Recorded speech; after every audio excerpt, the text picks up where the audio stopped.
Hi everyone.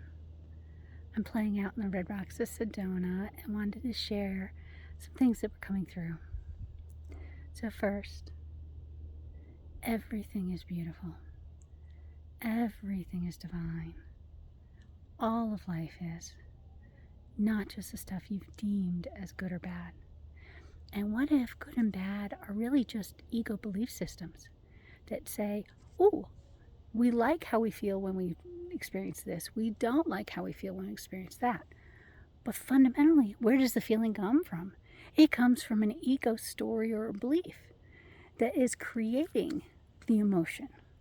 So if you're feeling sad or you're feeling angry or you're feeling frustrated, it's not the experience you're having in the truth of now that is creating that emotion.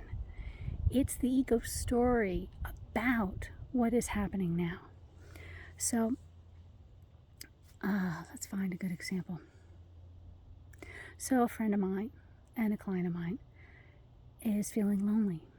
And so the question I would ask is, what's the story around why your current circumstance makes you feel lonely? Get into curiosity about that. What's the ego content that's actually creating the sadness?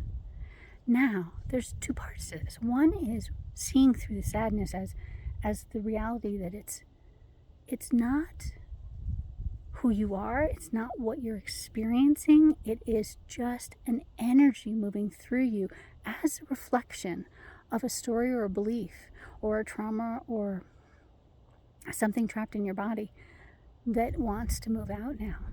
So what if we can just embrace that experience of the sadness, or embrace the experience of the anger, or embrace the experience of the frustration, and let it move, because it's energy in motion. That's what it wants to do. It wants to move.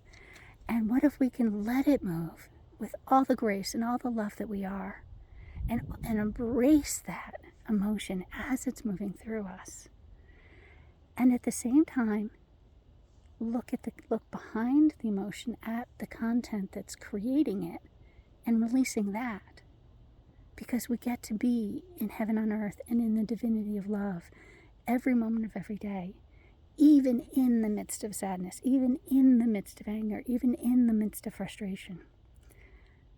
When you have full freedom to embrace and release all of your emotions, life is an amazing adventure. It no longer is, I need to avoid this part of life. I can only experience that part of life because I've deemed this is my dividing line of these are the emotions I won't have, these are the emotions I want to have. Well, that's setting you up for an ego game of chase that all the time. And when this happens, I'm miserable and I got to chase that again.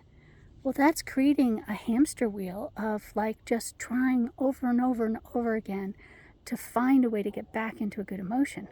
Instead, sink into the divinity of every emotion when it's coming up.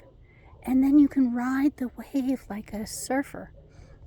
And as you ride that wave, it dissipates and you find yourself back in the paradise of beach that you're in. And we're in paradise while you were riding the wave. You're in paradise as it dissipates, and you were in paradise before it happened. So what if you can just be in the moment with whatever's arising and if it's a repeat pattern, just get rid of and delete and release all of the content that's created the pattern. But when we embrace everything and every emotion, and we are resilient to it because we ride them as a wave, like a surfer having fun, now life is just more expansive, more possibilities, more options. We're no longer trying to resist and hold back to something. We are now stepping fully into what is possible in the infinity of possibilities that we are. So here's to embracing the roller coaster of emotions and having a blast no matter what's happening. Bye for now.